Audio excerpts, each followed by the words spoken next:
guessing, I'm a who that. I'm a who that. Long as I'm living, I'm a who that. Lose or winning, I'm a who that. Sports Coma, yeah, this is where we do that. Where we do that, where we do that, where we do that, where we do that, where we do that. Boogie like this, and I'm a who that. I'm a who that. Sports Coma, this is where we do that. Where we do that. Welcome, welcome, welcome. Somebody please better help. Running this thing like elf. I thank God every day I'm not a felt. Go to YouTube Live with Big Q and the guys. If you ain't ride or die, the bandwagon get flipped. Been marching in, that was way for the ring. I was yelling out your chain for the championship. Bucking on town, duck down. Falcons, pluck, get shut down. Panthers ain't much touchdown. The vision really belong to us now. So much hate on the Saints, you could probably tell. Ever since Bounty Gate hit the NFL, when things seem fishy, then you probably smell the crooked referees on Roger Goodell. Yeah, brother like this, and I'm a who that. Every day I'm living, I'm a who that. Lose or winning, I'm a who that. This is Sports Coma, this is where we do that. Where we do that, where we do that, where we do that, where we do that, where we do that. Boogie like this, and I'm a who that. This is Sports Coma, this is where we do that. You're listening to the Sports Coma with Big Q and the guys on the PRO Media Network.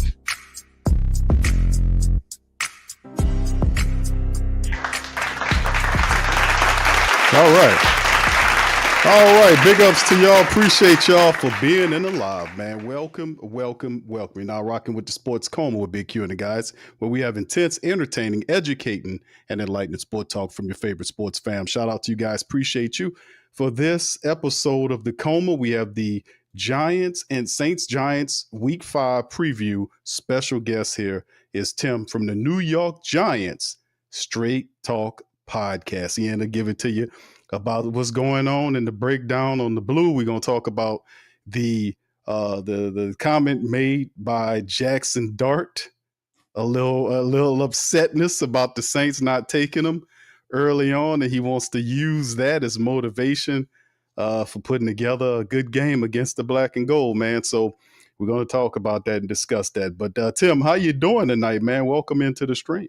I'm glad to be here. Yeah, we got to talk about the Storm and Mormon coming into the dome with a little bit of a chip on the shoulder. So we have to see if it's anything or just a little father for the locker room. Yeah, you got to watch out, Tim, because that can backfire too. Because you might be giving somebody some board material against you. You might. Well, listen, Spencer came out. Mm-hmm. Came out and said, listen, you know what? The Giants pass rush went on is good, but there ain't much in the secondary. Now, there's a guy named Paulson Adebo. You might have heard of him. He might have played with you guys for a little bit. I don't recall. So there's definitely some reverse bulletin board material. Wow. Well, it's going to be fascinating, man. The Saints come tomorrow, Tim. They're looking for their first victory of the season. September was not kind to the black and gold, man. We had several opportunities to pull out a victory the first couple of weeks of football. We were there, but the mistakes, the penalties are just atrocious. The 35 penalties, and you guys know about penalties too. Y'all are tied with us with penalties as well. 2 weeks ago, we had a game that the penalties against Kansas City Chiefs were flowing. Last week, when we played the Chargers, actually the Chargers were bit by the penalty bug. They had something like 14 penalties for like 4,978 yards. So which really helped the Giants for a change. But yeah, it was nice to not be on the penalty spectrum last week. But yes, we've had some issues with false starts, holding, and we've had some issues with some defensive holding as well. Yeah, it's like we're NFC kindred here in terms of our talking points, because a lot of the same things we're suffering from that you guys are having ailments with, because statistically, we got the stats on screen for the family members, and I was looking at the statistics and I'm saying, wow, we're just not doing the correct things. The penalties are outrageous. The offense, along is averaging 16.5 points a game, 29th in the NFL. Defense struggling along. We're not far ahead of you in reference to. You got to remember, we had 21 ranking. We had 21 points last week, and 7 of them came off the first drive, which is, if anyone knows anything about football, the first drive, especially for a rookie quarterback, is highly scripted. So it's That's something right. we work on over and over again. And beautiful first drive, and we got 7 points. Jackson Dart put up like 30 yards passing, but then he put up 110 for the rest of the game. So technically he only threw for a little over 75 yards after that initial drive. So our offense outside of the Dallas game where we scored 40 points, but who doesn't score 40 points against Dallas? We haven't found our rhythm yet, especially within the passing game. And if you look at the stats, because I actually went over them and I see you have them up on the board. Yes. There's besides the win column, there's not a big discrepancy in some areas in reference to stats. I mean, the penalty yard is really the big, but we each have 35 penalties, but we got some stupid penalties in that Chiefs game when one of our offensive linemen went crazy. And literally got almost four consecutive penalties. So, I mean, it's, but if you take a look, I mean, it's going to be an interesting game because if you go by just the rankings alone, it's a fairly evenly matched team. But I do think the Giants have more talent on paper than the Saints do. But like I said, if you take a look at it just from statistical advantages, you know, there's really nothing that stands out that's like, oh, you know, this team's really better than this or that. Yeah, it's a proverbial situation of who turns the ball over more, or it's just who plays a cleaner brand of ball might end up winning this game, or pretty much whoever has the ball last might be a situation here. Would you agree about that? Oh yeah, my thing is this. I mean, like I said, the Giants' offense last week, and with those 21 points, the majority of those points outside that first drive came off of turnovers. Both which were taken inside the red zone. So if Dexter Lawrence doesn't take the one interception, put it on the 3, and Drew Phillips doesn't take another interception and put it within the red zone, our production between the 20s outside of the running game was almost non-existent. And I think it's going to be an interesting matchup when you take a look at, I think the Saints defense, you know, you had some high scoring opponents, especially to play against, such as the Bills. You know, why I think they, you know, a portion of the time you were in the game, but I don't know. Like I said, to me, I honestly thought the Giants and the Saints were going to be 0-4, both 0-4 going into this game. So I'm happy the Giants got that one win, but I was kind of seeing this as, you know, the 32nd ranked team against the 29th ranked team. Yeah, it's I expected some bumps and bruises along the way, but I also kind of leaned on the thought process of the veterans would help kind of stir this thing in the correct direction. Our veterans haven't through the first 4 games of football haven't really. They did a little bit better in the 4th game, I guess, but those other games, the leadership of the veterans is just not been there. Our guys have not been where we anticipated them to be. Now, could that change? We have a month worth of football. I guess at a certain point, the first couple of weeks, you kind of add the logic into that. They don't play a lot of these guys during the preseason and all this kind of stuff. So when they finally get the opportunity to be finalized and they come into the first week or 2 or even 3, that you would expect some level of rust. But my goodness, man, this kind of stuff that I'm seeing is not even, it's not just rust. It's just fundamentally flawed football. Missed tackles, yeah, bad porch angles, Tim. I mean, all kind of stuff is going on right here, you know, and our veterans are just not cutting it. The Giants have had the same issues. We played more of our starters in camp. I'm old school. I mean, I grew up watching the Giants in '76. So I remember when there was 5 preseason games. And you know, ever since with these new CBAs, you're and also the fact that you don't have 2-a-days anymore, you don't have full padded practices anymore, and when you do have the full padded practices, it's only like you get like 8 of them during training camp. It's not like, I mean, like I said, I worked years ago for the Tampa Bay Buccaneers, and I remember 2-a-days with John Gruden. You know, the AM practice starting at 9:00, and these were full contact, and then going back on the field at 4. So, and again, full contact, and you could see the difference. And I go back to the Chicago Bears about 4 or 5 years ago, where the head coach did not play any of the first teamers or the second teamers. This was Mitchell Trubisky's last playoffs run. He didn't play any of the first teamers or second teamers at all preseason, and they started 0-4.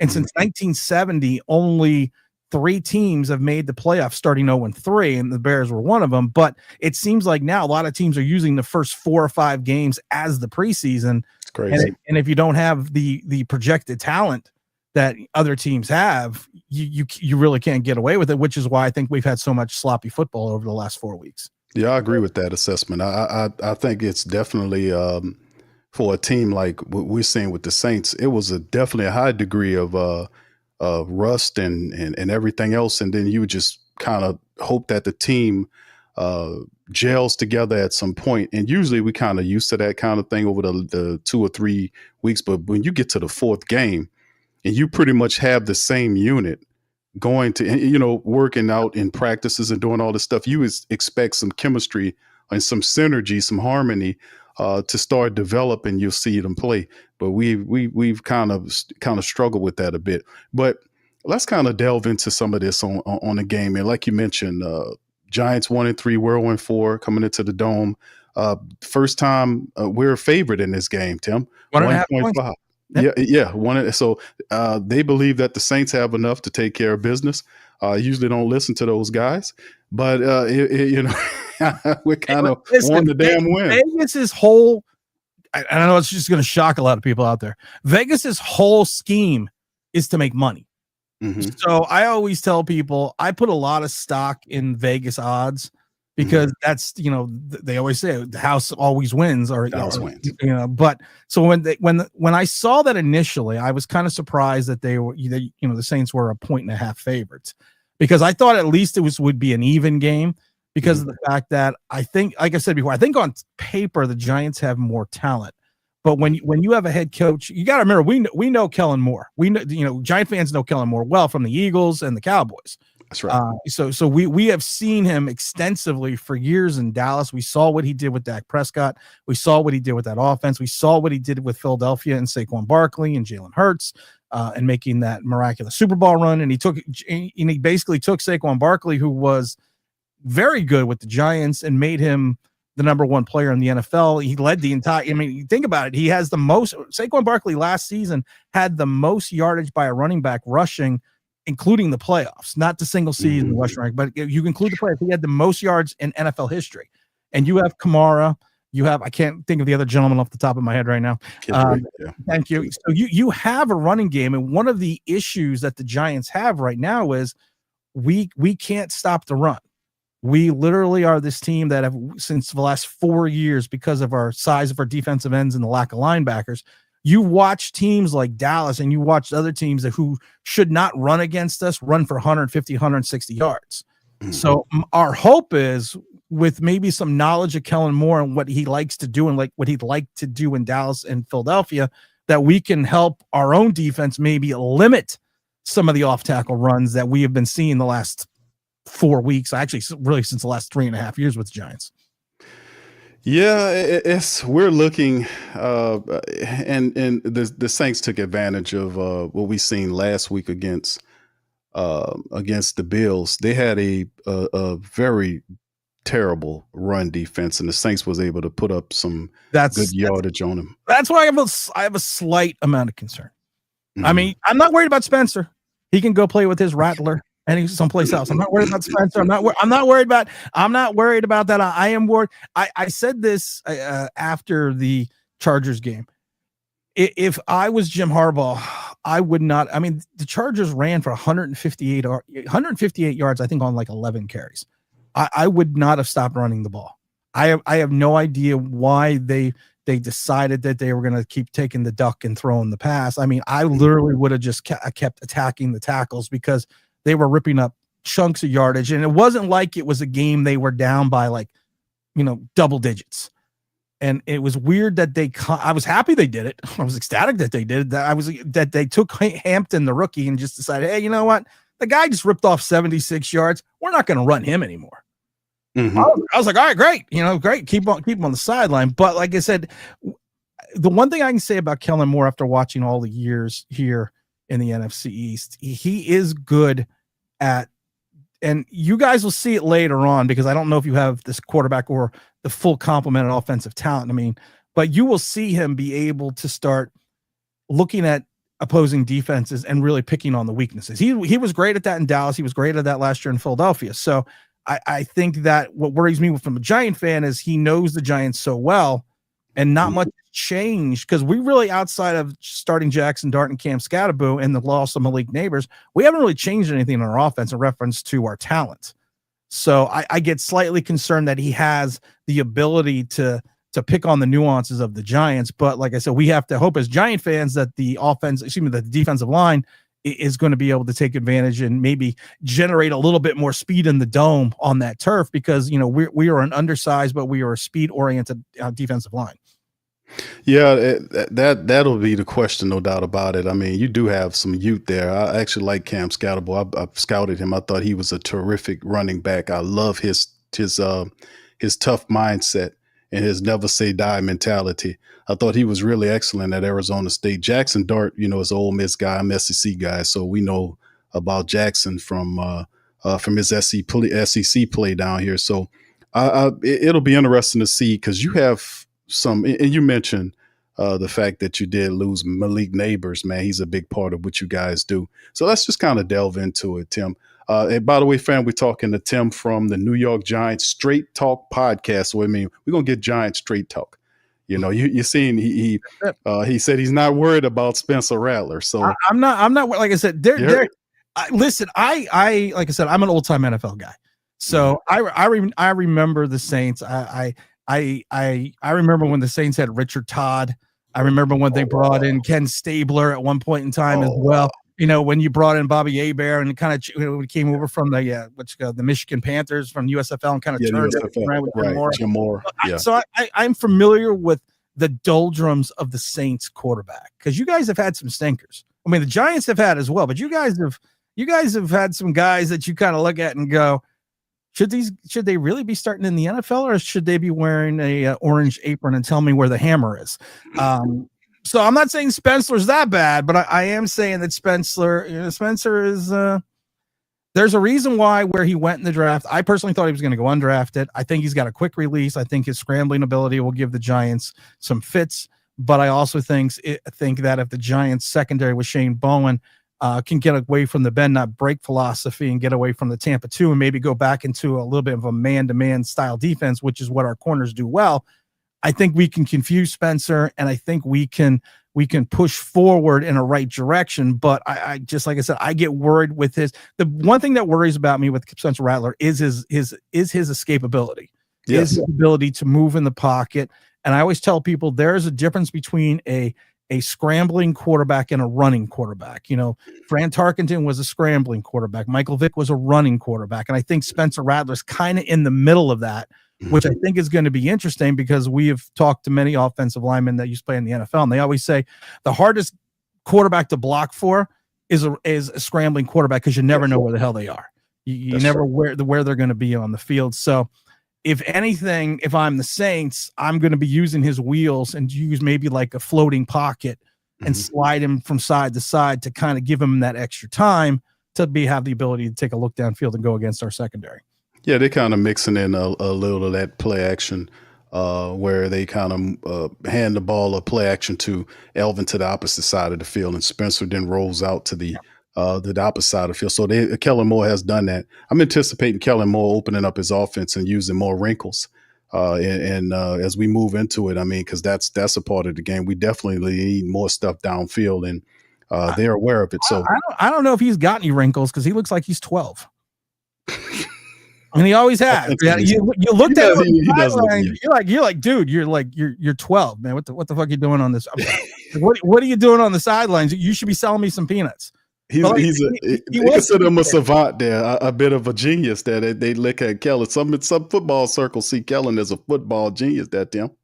Well, you know what? They see Ben Johnson the same way, and with the Bears, and they have seen some other guys. You know what the funny thing is? We've talked about this before on my show before. And I'm not saying anything about Kellen Moore because this is his first opportunity, is the fact that some people are born coordinators and they're not born head coaches.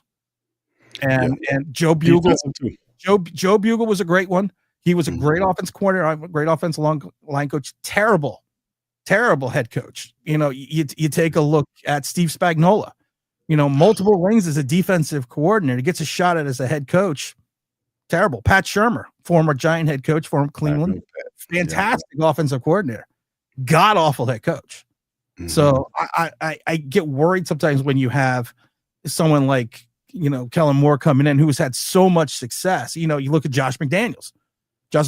Great offensive coordinator, god awful head coach. So you kind of hope that Kellen Moore breaks the mold, but it's interesting if you go back and look at the NFL history. Usually the most successful head coaches are guys that are on the defensive side of the ball.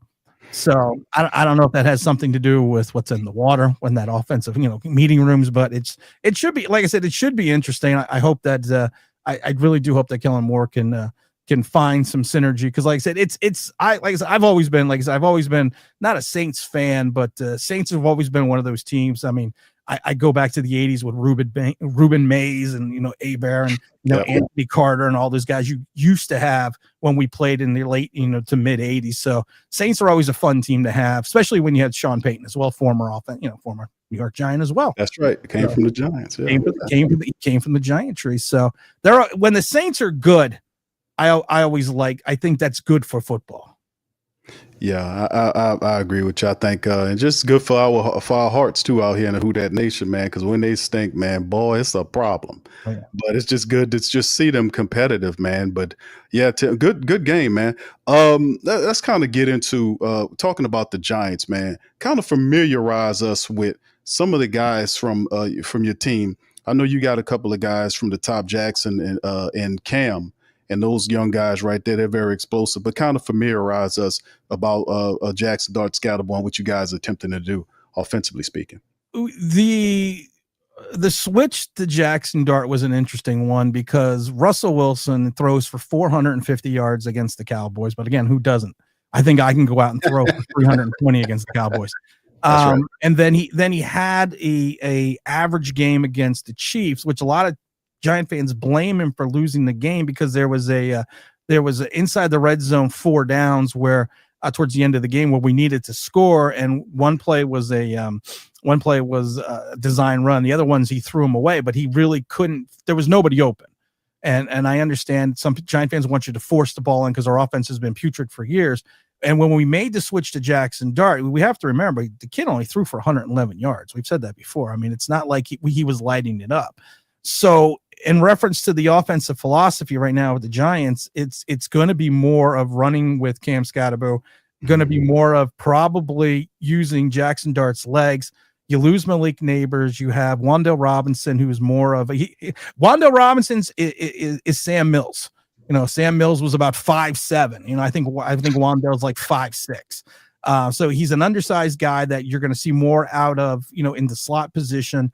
He's not going to give you, outside of the Dallas game, he's not going to give you explosive yak, but he is a guy that's going to be able to help matriculate the ball and move it downfield a little bit. You have Darius Slayton, who's been with the team now for almost 6 years, who was going to be our number one guy. We gave him 3 years, $36 million last year to stay with the Giants. So we're going to see him as well. And the X factor is going to be former Biletnikoff winner Jalen Hyatt out of Tennessee. Jalen Hyatt has had an atrocious career right now. And this is going into year 3, and he's really shown no progression. He's shown difficulties getting off. I always thought Jalen Hyatt was going to be a Devontae Smith. Devontae Smith, when he came out, former Heisman Trophy winner, he had the ability to get off the line, and to get into his routes quickly. Jalen Hyatt, since he's been in the league, has extreme difficulty getting off the line, getting into his routes, which causes him an extra second or two delay getting out into downfield. So, and he's a downfield threat. So hopefully he can find a way, to push back that secondary. Our tight end positions usually is a little bit in flux. We have 5 tight ends, and they always say when you have 5 of something, you have 1 of nothing.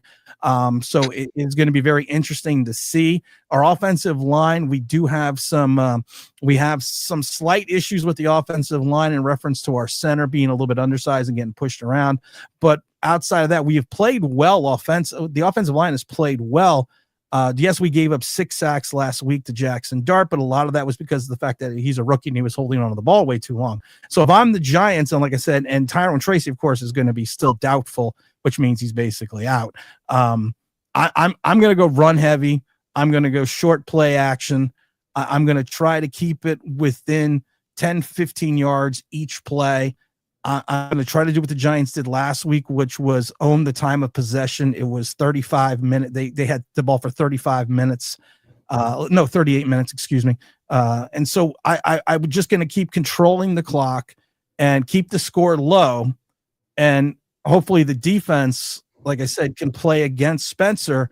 And our secondary, we'll get to defense later, but our secondary has been extremely suspect the first 4 weeks. So I'm hoping that's going to kind of change in the dome. But really, if I'm the Giants, I'm running Cam Scatterboo. Cam Scatterboo had 26 carries for like 79 yards. The only problem was he only averaged 3.5 yards a carry.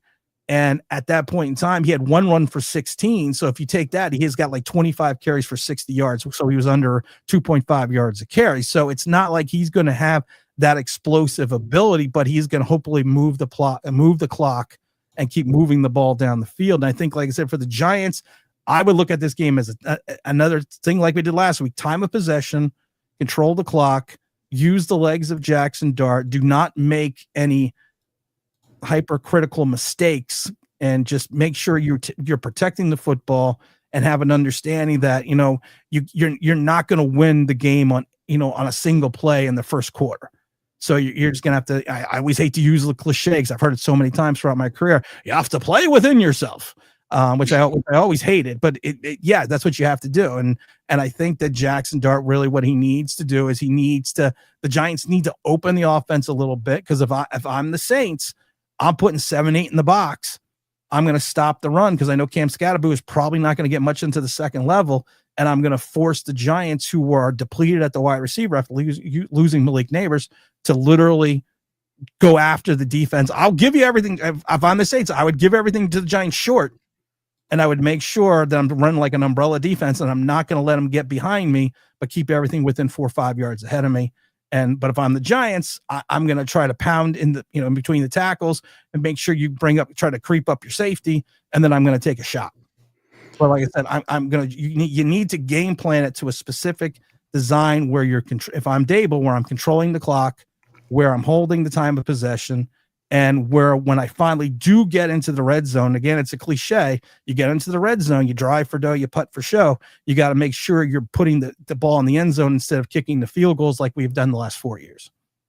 Yeah, it's that's an interesting philosophy, and I think it's a smart philosophy if you're the Giants, with the inexperienced quarterback there. I think the thing you mentioned concerns, Tim, in terms of what I have for the Giants.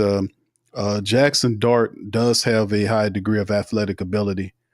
He has, and the Saints have in the past have an issue with dealing with the mobile quarterback threat.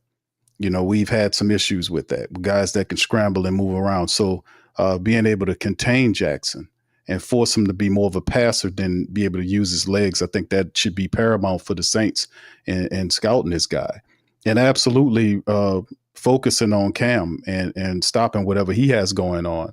I would have to say that game plan, they would have to be mirroring each other on that. But, defensively speaking, like when we talk about on the opposite side, and like you mentioned, the Saints being able to run, and you made mention of the secondary. Statistically, over the last 4 weeks, 235.5.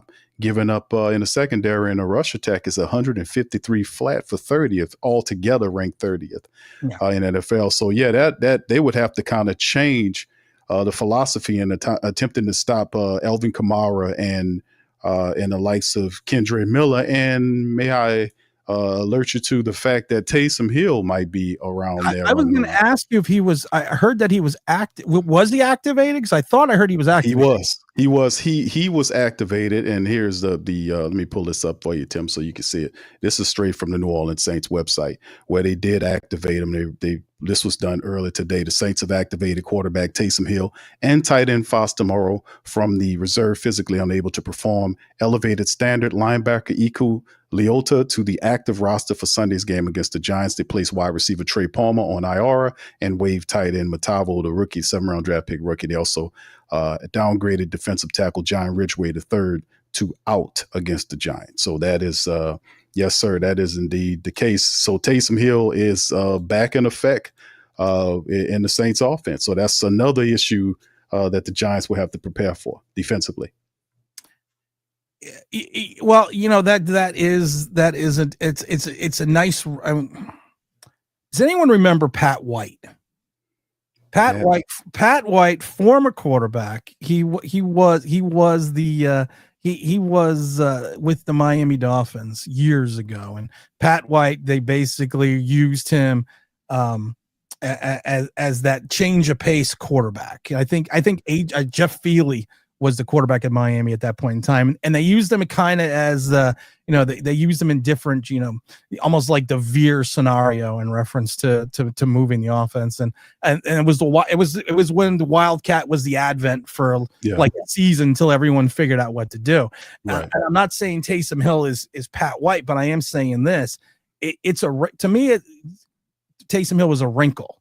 He is a wrinkle in the offense, and I don't really, and even when people were talking about it, I was never really concerned about him coming in because of the fact that in our opinion, what I've seen scouting was he runs the ball well.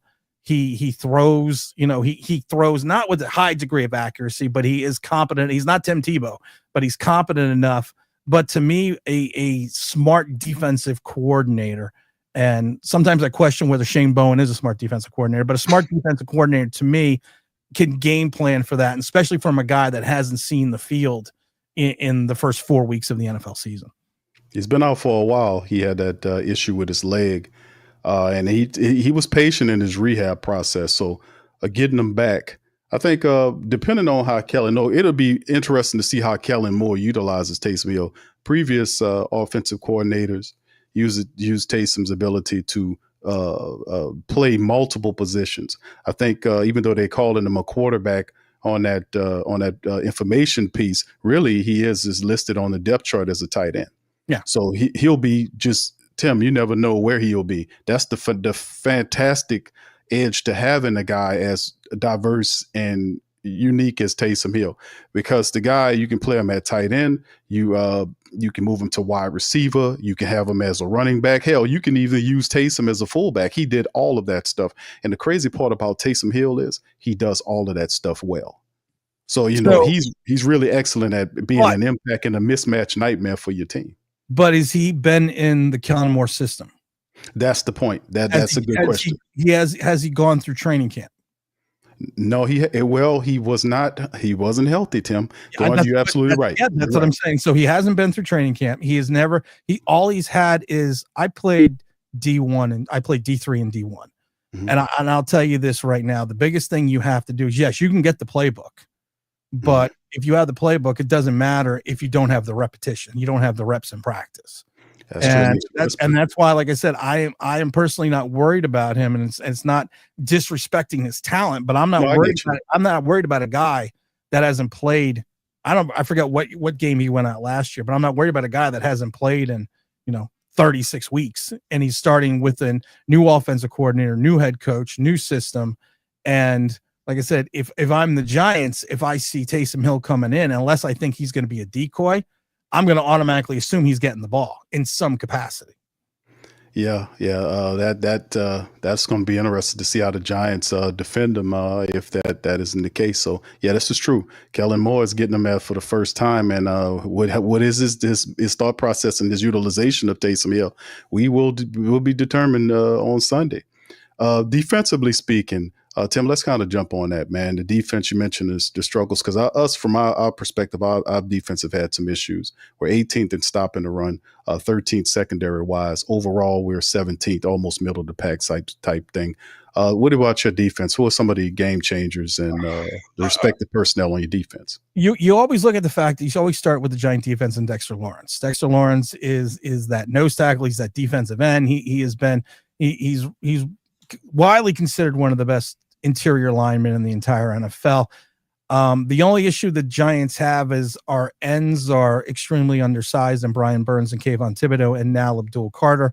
While we have the ability to get to the pass rush, per the statistics, we have an inability to stop the run. And going into our second level outside of Bobby Okereke, our linebackers are not are suspect to say the least. Our secondary right now, with the likes of Tay Banks, who is coming into his third year out of Maryland, former first-round pick, and of course Paulson Adebo, they have not played up to expectations since training camp. And one of my issues with those gentlemen would be is it's not even with them. It's Shane Bowen, our defensive coordinator, who came over from Tennessee, plays this bend not break style defense, who he likes to rush for, and he plays this zone style defense. And you have two, man corners that should be attacking that he's got playing in the system. So I can't really tell for sure if the talent level for Banks is dropping because of his play just in general, or because of the system he's in. And the same thing with Paulson Adebo. This guy had a clean break of his leg. That is an injury that is difficult to come back from. And a lot of NFL players never fully come back, but Paulson Adebo's had some issues since training camp. But then again, he is a guy, to me, it's the press cover corner who should be attacking. And he's in this bend not break style defense that Shane Bowen runs. So it's kind of weird. I always call our defense a cut and paste defense. We have a lot of talent, but it's like we're cutting things from one area and just trying to paste it in where it may not fit. And I think that hopefully Shane Bowen can take a look at what has been going on the last few weeks and have more of a philosophy that is, let's go a little bit more man to man. We have the ability to rush the passer with Kayvon Thibodeau, Brian Burns, and Abdul Carter, but we have to compensate for the fact that most offensive coordinators, and this is kind of where I get worried about Kellen Moore because he's so familiar with the Giants. When you see those three on the field, they are three undersized ends that are aggressive, but the problem with being aggressive is you over pursue. And when you over pursue, that leaves, kind of like with Taysom Hill we were talking about, and Spencer Rattler, you're leaving the middle of the field open. And also when you're over pursuing, the tackle usually on a speed rusher, a good tackle will take a speed rusher wide out to the sideline, which then leaves a lane. I always say it's almost like go back to the old Packers sweep. You got that, you create a seal. And that's what a lot of teams have been doing. They've been creating that seal off tackle. And if you watched any Giant games over the last 3-4 years, we can't stop the run off tackle. We literally can't. And it's amazing that we've gone through 3 separate defensive coordinators and we still can't stop the run. So that's, like I said, if I'm the Saints and I'm attacking the Giant defense, I'm attacking the ends. And if I see Abdul Carter, Kayvon Thibodeau on either side, I'm running right at them. And because they're both undersized, they both have an inability to set the edge and to hold their assignment against the run. But the thing is this, you're going to have to account for their speed, especially on this turf in the dome when it comes to rushing the passer. And I think right now Abdul Carter has something like a 2 or 3 seconds. It's taking him 2 to 3 seconds to get to the quarterback. He hasn't gotten the sacks, but he's gotten a ton of pressures. But that's why I think this is going to be interesting, because you have 2 solid running backs. You have a good wide receiver, and we can't cover the tight end. Zach Ertz, who's 4,970 years old, in a first game, came up with 70 plus yards. Jake Ferguson, who hasn't had a pulse, in over a year, all of a sudden came to life. So that's kind of our inability. But saying that, if we shift our philosophy a little bit more and have more of an understanding of each opponent that we're playing, and my biggest thing with Shane Bowen is, I think he's trying to fit his players into a philosophy and not playing to the strength of the talent he has. And I've always been very hypercritical with that hire since the day he was hired. But I think, like I said, I personally think that if the Giants can contain the run and put everything in the shoulders of Spencer Rattler, that he's only has 1 interception this year so far against 5 touchdowns. You're going to have to hope that he's going to have the ability, that they're going to force him to make that bad throw. They're going to force him into making, I don't want to say a rookie mistake because this is his second season, but we're going to try to force him into a turnover. And we only have like 3 turnovers or 4 turnovers this entire season so far. So it's going to be a little difficult for us, but I think, like I said, I think philosophy wise, if we attack with the rush, if we force you guys to throw, And there's a lot of ifs there with this defense, and we did it a little bit against the Chargers, and there's a lot of ifs. But if we can do those things, I do think we can limit the Saints' offense. Yeah, that's an interesting caveat that they were able to do because, yes, Spencer Rattler has been utilizing his tight end, Juwan Johnson, Yes. quite a lot. And you're right. That's also something that they're going to look to, Kellen Moore's going to look to do against that Giant defense, man. And getting, like we're saying, getting Hill back and Foster Monroe, those veterans back there in the tight end room. And I think that was one of the rooms that we needed help with from that perspective. And that veteran ability in some way, I think it'll be a positive. We'll see. We'll see how it looks, man. Elvin is also a guy, and Kentrell Miller, we looking to lean on him. Spencer has been very responsible with the football. You know, he's gotten rid of the football. I think one last season, but he's taken care of the football so far. Right. Yeah, Tim, he's really, if you study the tape, I can see that he has a present understanding that he doesn't want to force the ball up high. He tries to keep the ball, at a certain trajectory. And I've been criticizing him because a lot of his, not a lot, but a degree of his passes kind of have a downward trajectory, which the wide receiver has to go a little lower than what I want him to do. It kind of, at times, it limits his ability to catch and turn and make a play to get upfield, you see. So he's gotten somewhat better about that. And I think a lot of the critiques or the criticisms of Spencer is the fact that the inability of the offense to kind of get vertical with the explosive plays is something that they want to correct. So yeah. So that'll be an interesting caveat, Juwan Johnson, as he's also dealing with a little injury there. Our offensive line, Tim, going against that defensive line that you guys have, we have had some issues and stuff. We know we have two fantastic young offensive tackles in Tyler Fuaga on our right tackle, Kelvin Banks Jr. on the left side. Our guards have been suspect, to be honest with you. We have Trevor Penning in there. He's just coming back off injury, trying to get acclimated. Cesar Ruiz, who's a guy that was struggling, is hurt, so he'll be out 4 to 6 weeks. So we'll have another player at the guard position. McCoy is the leader at the center. He hasn't been Eric McCoy that we know and love. He's still working on, but we just have to keep working on that thing for the Saints. But they have some confidence after putting up a good rushing attack against Buffalo.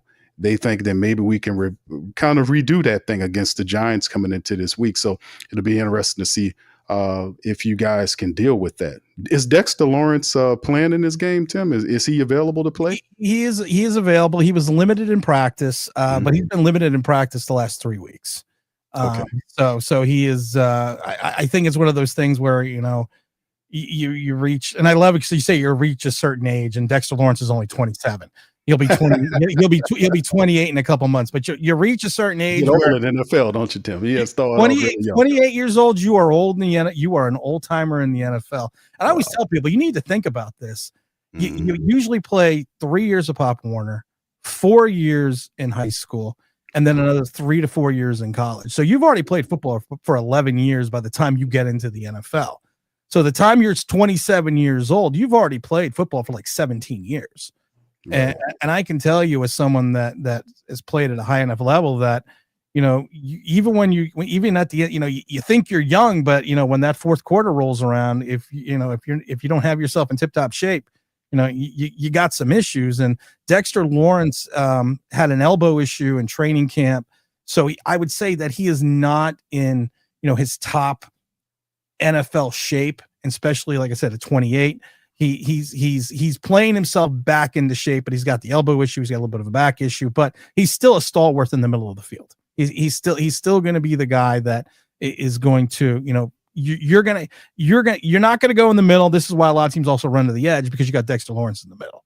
Right. But like I said, can you attack that portion of the line?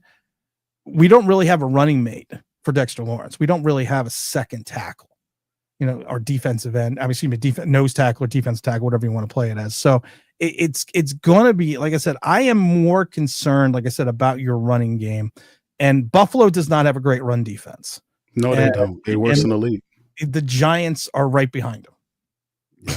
Yeah. So like I said, if I'm Kellen Moore, I'm running the ball, till the end of daylight. I'm just going to keep attacking that line and just see. And like I said, it's that old thing, you know, like I said, you keep attacking the line, and you wait for the safety to creep. You know, and a good quarterback, once he sees that safety creep up, you check out and you go deep. Mm-hmm. It's home run time, baby. It's explosive. It's firework time after that, when that stuff starts happening. But yeah, it very interesting, man. So Paulson Adebo, man, you know, that's one of Paulson's been a guy that we had a lot of love for down here. Of course, he left and took the big money up there. How's he been playing for y'all up there, Tim? Just asking. He's been playing terrible.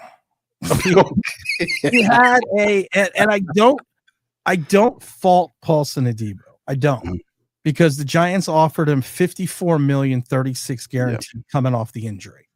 Now, most NFL scouts that we have talked to, and we sometimes have NFL scouts and other people from the NFL on our channel. Okay. We talked to the fact that most of them were saying that with this type of injury, it wasn't a fracture, it wasn't a hairline fracture. This was a break. Mm-hmm. And that injury is a difficult football injury to come back from. And it takes time. It can take some guys 6 months. It can take some guys 24 months. And from what I was hearing in free agency, that most teams didn't even have Paulson Adebo in the top 5 in reference to free agent corners because of the injuries. And most people in the league were saying that he would get like a 2-year, $20 million deal, $10 million guaranteed, and kind of an out on year 2, so he can play himself back into football shape. But the Giants, of course, dropped $54 million in front of him. And if NFL careers are short enough, if someone gives me $54 million and I'm not healthy, I'm still taking the $54 million, and I'll be like, hey, you know, I'll play myself back into shape. So we haven't seen the Paulson Adebo that I saw on film with the Saints. Mm-hmm. And I'm not sure again, I'm not sure again if it's the defensive philosophy that we're playing, or if he's still recovering from the injury.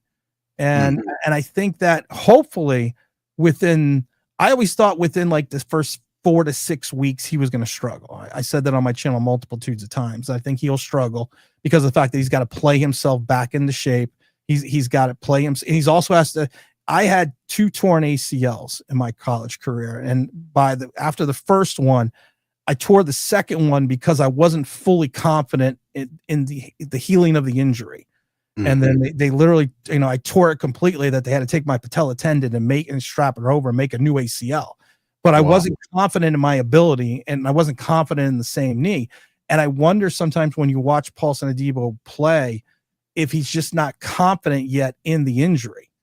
Right. And I think he literally has to kind of focus on just kind of letting go and saying, okay, I'm physically healthy. I can do the things that I used to do and start attacking that way. But we have not seen, like I said, the Paulson Adebo that I saw on film.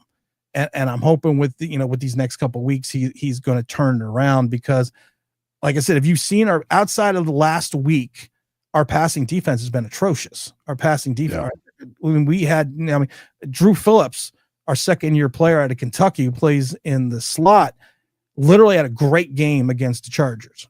But the other 3 games, he was giving up like 110 yards and 78%, completion percentage for a QB rating of like 119. And he had already given up. He only gave up 238 yards last year.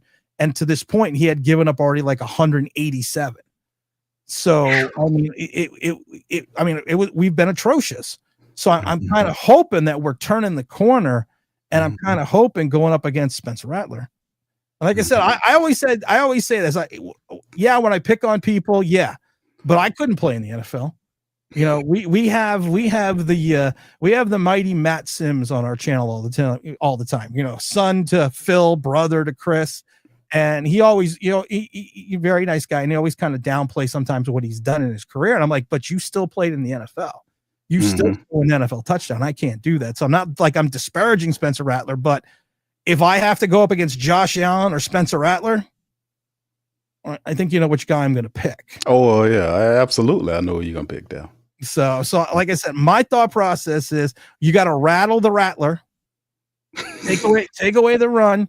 We need to get some turnovers, and hopefully our secondary can have another solid week with a generate a pass rush, which can get some sacks. Because right now our biggest issue is we're getting to the quarterback, but we're not putting him on the turf. And the escapability with Spencer, you got to kind of take a look at it and say, okay, is he going to be able to stay in the pocket or what he's going to do? But I kind of hope that, I hope we contain him in the pocket, make him a pocket passer, and then we just end it. Yeah, he's been actually doing pretty good back there, man. He's been pretty balanced with it. And like with most young guys, young quarterbacks in there, they just have to improve. They have to kind of round it out, get faster, read faster, this type of thing. He has been doing a decent job, I think. Eventually, man, he has to start putting wins together. Tim, that's what he's only 0-10. He's only 0-10. I mean, you and I were talking about this beforehand. There was another, and we're laughing about this. There was another quarterback who started off atrociously. I think he went like 0-12 or something like that. And it happens to be a Hall of Famer named Steve Young. When he came over from the LA Express from the USFL, and he dropped over into Tampa. And I mean, it just, I think, I can't remember who the coach was then, but he started off like crap. But of course, I think Steve Young had talent.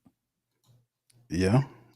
Well, he ended in a very good situation too, Tim. I mean, you couldn't have wrote a beautiful story for him to be with when he ended up with the San Francisco 49ers. And, we talked about Montana getting hurt, not to disparage Steve Young's career because he did a lot of fantastic stuff. But oh boy, that type of how he fell into that. Yeah, it's an interesting list for him to be on, but he can't worry about that right now, Tim. All he has to do, he has to take care of business the next game and rectify it. That's all he can do.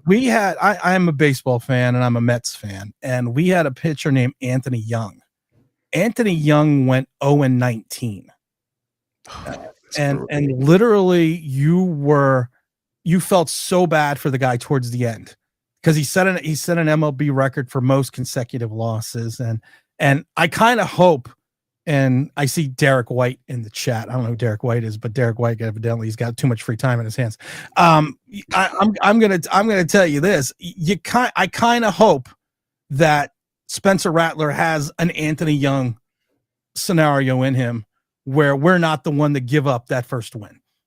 Let me give you a part of this list, Tim. Let me see how you react to this list. Tell me what you think now. Okay. Our NFL quarterbacks who lost their first 10 starts include Spencer Rattler, Deshaun Kaiser, Jack Trudeau, Troy Aikman, Stan Gelbaugh, Derek Carr, of course, Brody Croyle, and Zach Mettenberger. Listen to this. Here's a list of quarterbacks who lost their first 10 career starts. Some of them guys I mentioned, but also Warren Moon is on that list. Warren Moon, when he came over from the Eskimos, from the CFL, right. He went over to Houston.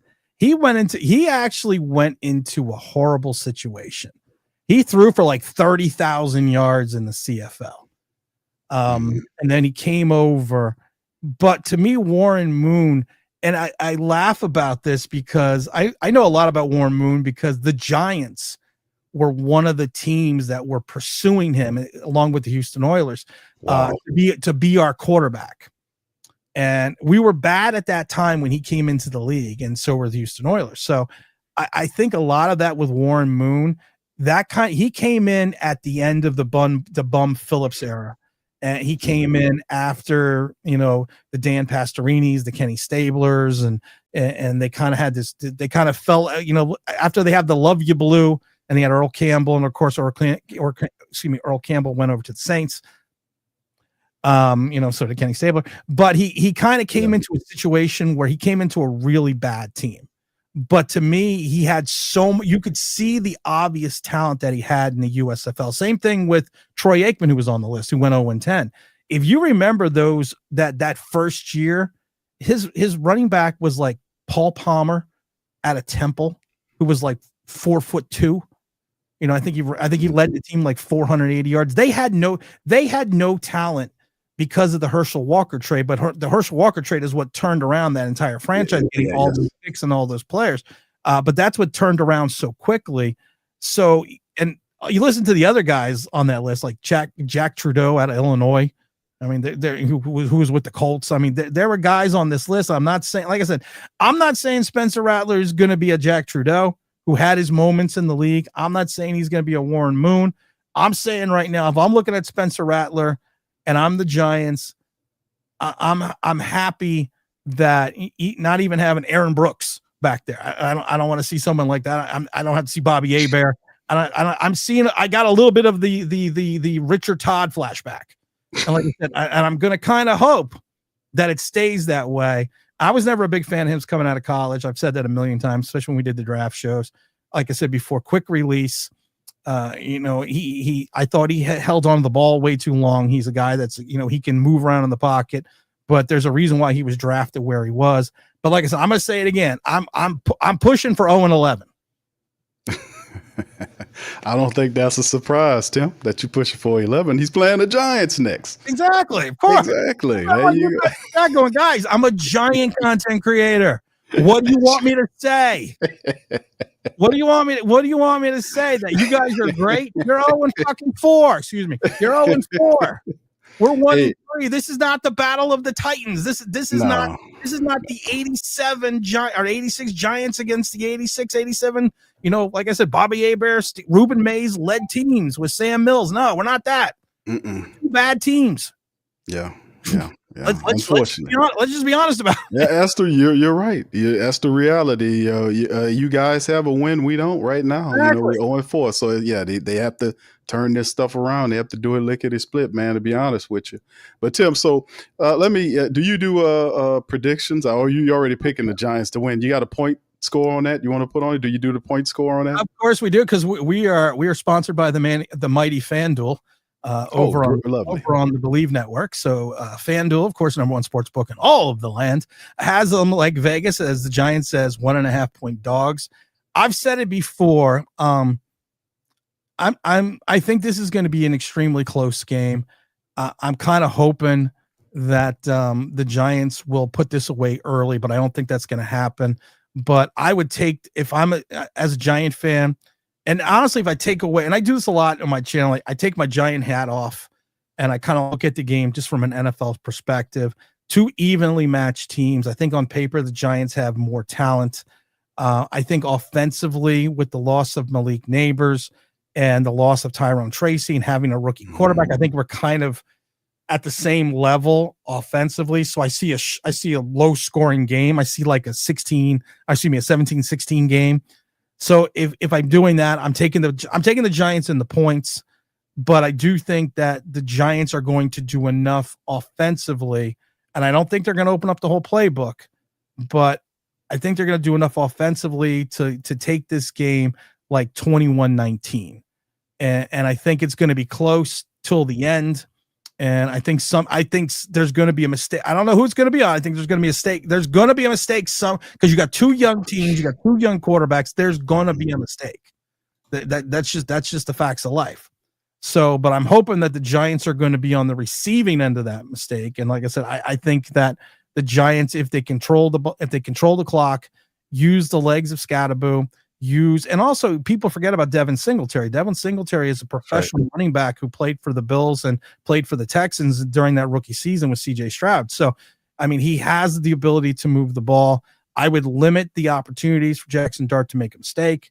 I would keep it run oriented, control the clock. Like we said earlier on, get in that red zone, score touchdowns, not field goals. Try to put the game away early, but I don't think it's going to happen. But I got to see the Giants taking this one 21-19. 21-19. I got it kind of close too. I'm thinking more like 2017 Saints. I'm thinking more of that. Listen, Tim, before we get ready to leave, what about your special teams, man? Talk to us about your special teams. Anything special to mention about you guys? Yeah, sometimes we're not very special on special teams. Non-special teams. We are non-special teams, and we have our coverage at times has broken down. We have had rotating players returning punts and kickoffs. We had Tay Banks out there last week, and I'm never a fan of using your starting corner to return kicks. I mean, because of the fact that if anyone remembers what happened to Jason Sehorn with the Giants, who was an All-Pro, Pro Bowl corner, blew out his knee in a preseason game returning a kickoff. So I've always been wholly against that. But our special teams, we have to have an understanding again of, and I hate the new kickoff rule, and I think it limits your special teams ability. But I think the Giants have had problems with just controlling the outside towards the end zone. And if I was the Saints, I would take it out of the middle of the field and kind of cut it back towards the ends, and cut it back towards the sidelines. But it's going to be interesting. And our kicking game, Graham Gano is out again. We're relying on another, same kicker we used last week. So we used to call him Gano-O-Matic because, you get him within the 55, he was going to give you 3 points. So I'm not 100%. I'm not 100% comfortable with our kicking game. Our punter, who was Jason Gilliam, also known as the Scottish Hammer, he is a distance punter, but he's not a directional punter that can place the ball extensively or inside the 20. So it's going to be interesting. I also worry in the dome in reference to how high he kicks the ball, and I'm going to kind of see if that's going to cause any issues as well. But like I said, it's our special teams. Like I said, we're people forget this the record. 1-7 these two teams.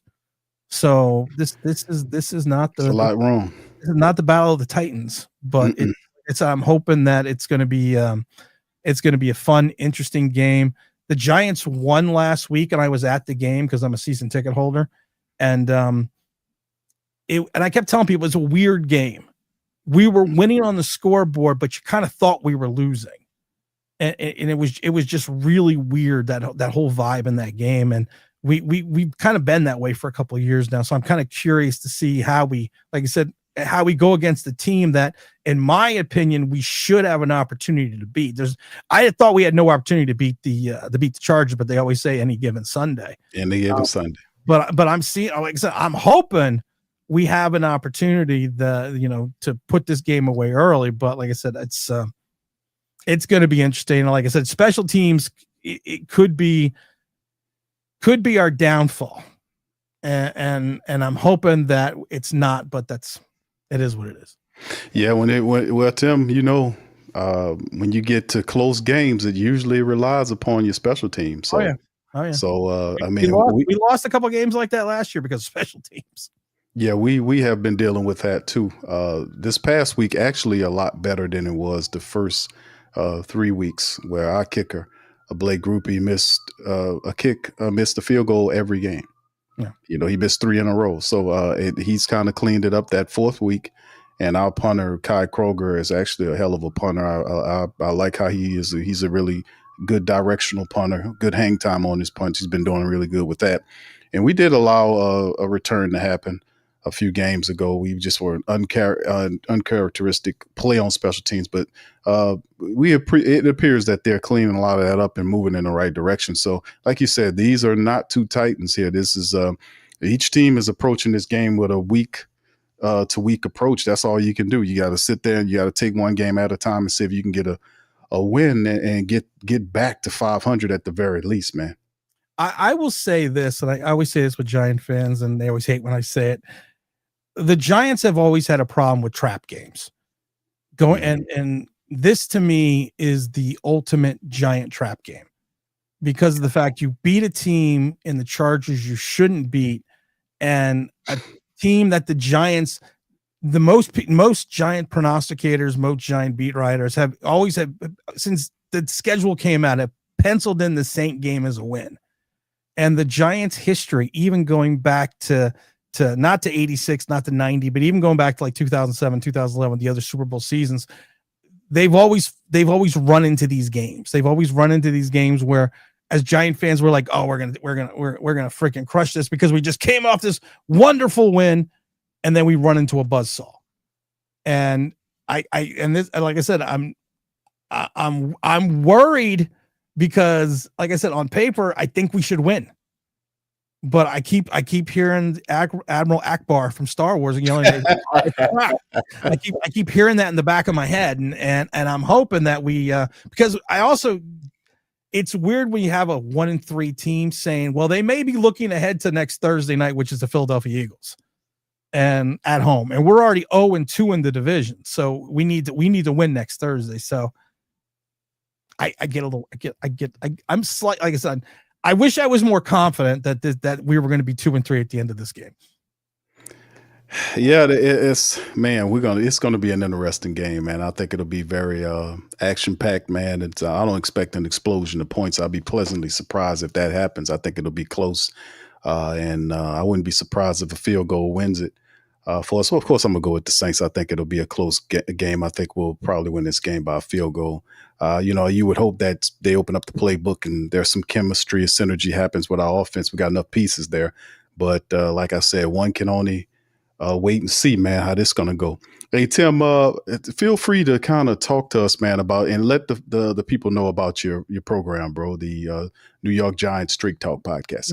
We are New York Giants Straight Talk. Every place that you find podcasts. We are also on the Believe Network as well. We've been on the Believe Network now for a couple months now.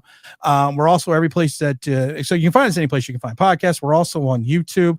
Under New York Giants Straight Talk as well. We've been doing the channel now for about 4 years, I think. So we do mainly a lot of live streams. We do a lot of things with a lot of guests and stuff. So we always tell people, just come on over because of the fact that I will say this, we love having other fans in the channel in the chat. I mean, we have so many Cowboy fans, we have so many Eagle fans, we have so many Commanders fans. It's great because I always think that open dialogue and conversation in the NFL is the only way you can make good content. Right. So I think. Oh, and by the way, grits are made of ground corn. Just so you want to know, I saw that we don't know anything about grits. Yeah, we know about grits. Just wanted to bring that. Just kind of want to bring that up. But I mean, like I said, we love having other people come into the channel because, like I said, we love getting different opinions, and we do a live stream 10 a.m. in the morning every Sunday before kickoff, and then we do a recap show every Monday at 11 o'clock in the afternoon. But like I said, we don't just talk Giants, we talk all football, we talk everything in between as well. So I always tell people our streams usually run 2 to 3 hours, and I laugh because the last hour we may talk 20 minutes of football and 45 minutes of the worst movies that were ever made in history. So I mean, with us, you never know what you're going to get. That's cool though, man. That spontaneity and content is pretty cool, man. I mean, you can switch it up and then bounce back to the norm. Yeah. That's how we do it too. And actually, it's also hominy for the grits. So you must be talking to Derek in the chat, Tattoo. Picking on you, man. Listen, you know what? I have to say this. This is probably the tamest chat. And I always love it because people are like, well, don't you get upset when no, this is probably the tamest chat I've been in because I've been in Eagle chats. I've been in Cowboy chats. I mean, if you want to see people not like you, that's real. That's real. It's like, I always tell this story and I'll tell it real quick. I'm not too far from Philadelphia. So we go to some Eagle games, and in 2007, we went to an Eagle game, and I never wear my Giant gear to the Eagle game, but I had a black hat on with stocking cap with an NY on it. And it wasn't even a Giant NY. And you literally would have thought that I took a leak on the Rocky statue wearing that hat walking into the stadium. So I turn it around the other way. And as I'm turning around, there's this 4-year-old in Giant gear with his dad walking to the bathroom. And I swear there was like 300 people giving this kid the FU chant in his Giant gear as he's walking to the bathroom. And my wife looked at me and said, is this for real? And I said, yes. Why do you think I turned my hat the other way? I said, they pick on 4-year-olds here. That's terrible. That's awful. And wasn't that the same guys that booed Santa Claus? Remember that? Wasn't it the Santa Claus? Booed Santa Claus, threw snowballs at Santa Claus. Yeah, they booed the Easter Bunny. Yeah, and to Derek, is no disrespect for Pat White, Pat White was the inventor of the Wildcat, and that ran for an entire season. But you got a guy that hasn't been in camp, hasn't played anything. Yeah, he's Pat White. So I'm sorry. Taysom Hill right now is Pat White to me because like I said, I'm a smart head coach. I see him in the game. Unless you're using him as a decoy, I'm assuming the ball is going to Pat White. Going to Taysom Hill. Hey. I'm just throwing that out there. Hey, like I said, it'll be. I don't know what they're gonna do with in terms of how they employ him and roll him out there. I don't know if they have any special plays designed for him because, like you said, he was hurt, and having him out there, he's such a factor. I don't know how he's going to utilize him, but man, anytime Taysom's out there, you got to watch out, Tim. You got to watch out. I'm gonna make Derek's head explode. I think he should run the sit down, which is he sits his ass down on the bench. That's good. Derek is going off. Derek is just typing away, man. It's all right, Derek. We're gonna see what happens in the game tomorrow, man. It's gonna be interesting. Tim says he's not concerned about Spencer or Taysom Hill. Oh. So hey, man, it's what it is. The man said it. He's gonna stand on his words and the square. He's good. We'll see what happens tomorrow. That's the greatness about this, about football and everything. But the big question is, when I'm right, am I coming back on? Yes. Okay. Well, if you're not right, you're welcome to come back on. I'm busy. Oh, how convenient. Okay. I have plans that day. Oh, so you can. So listen, I will. When I am right, I want Derek to be in the chat, okay. And I want the apology. Okay. I want the sincere, Tim, I really love you and I think you're great. And you have wonderful hair for a guy that's in his late 50s. And I just wish I could be more like you and get these predictions right. And if I am wrong, which is rarely happens, I will come back on and I will sit there and tell Derek that you weren't really right. I will come here and apologize to Derek. All right, well, y'all heard that, man. You heard what Tim said, man. So, I'm win, lose, or draw. I'm sending Tim the link for the recap screen, and Tim's gonna pop up, man. So yeah, Derek is always in the chat, man. So he'll get a chance. Hey, y'all check out Tim's channel, man. You see, he's a great guy, man. He got a great sense of humor. He knows his football, man. Check him out, man. New York Giants Straight Talk. New York Giants Straight Talk podcasts. Yep. YouTube, audio streams, he's everywhere. Everywhere you find football. Everywhere you find football. There you go. All right. So with that being said, man, we're gonna get on up out of here. Do y'all give a shout out, man, to our guest Tim, man, for coming through and talking to the Who Dats, man? I like Tim Shrimp. He says yes. That's fine. I don't mind that because I love shrimp. They're getting on Tim, man. Y'all stop picking on Tim. It's all good. That's the one thing I always tell people. I never take it personal. That's right. I never take it personal. It's just football, and if people take football personally, I hate to see what the rest of their lives are like. Right. We got. Yeah. They good. We're good, and we'll see how it rolls tomorrow, man. Exactly. But Tim, thank you, man. Appreciate you, buddy. And like I said, I'm gonna send a link to you. Yep, win, lose, or draw, my friend, and you're more than welcome to chime in. Oh, I will be there. There you go. You're the man. Shout out to Pat White. There you go. One last kick in there before he goes. All right, fam. Y'all hit the like button, hit the subscribe button. By all means, feel free to share the show on y'all social media feed. Hey, man, the game's tomorrow. Saints, Giants, week 5. We'll see what happens. Well, I'll be back and we'll do the live stream, man. The watch party starts at 11:45 here, man. We'll be in the building. Much love to y'all. Peace. Thank you, Tim. And we'll holler at you on the next one. Appreciate you. Who dat?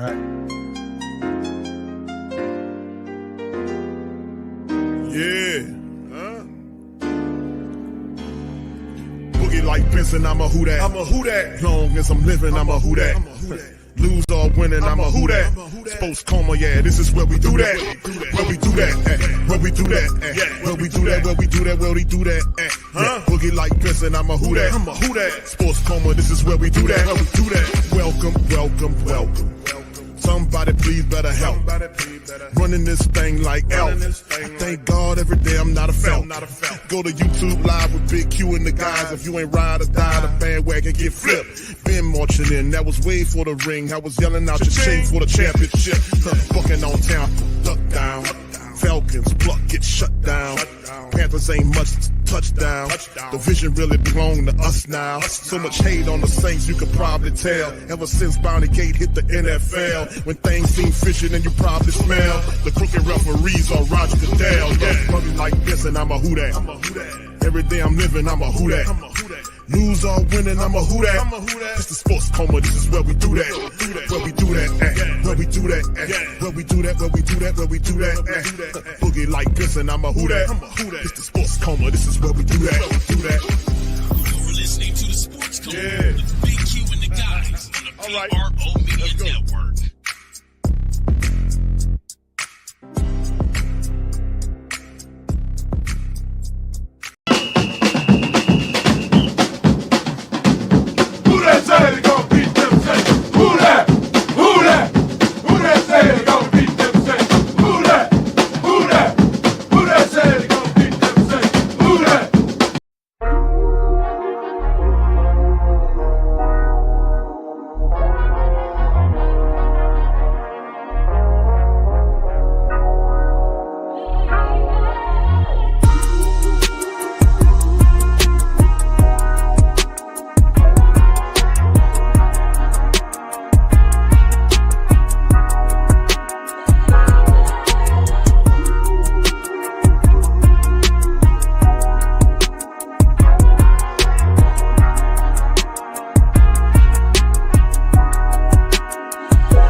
WhoThatDaily.com. That's right, the WhoThatDaily.com. Your one-stop shop for everything New Orleans Saints, New Orleans Pelicans, LSU Tigers, even the top flight boxing news. So if you're a Who Dat and you're looking for a place to stay up on your team, WhoThatDaily.com is your site. The WhoThatDaily.com for the sport Who Dat in all of us.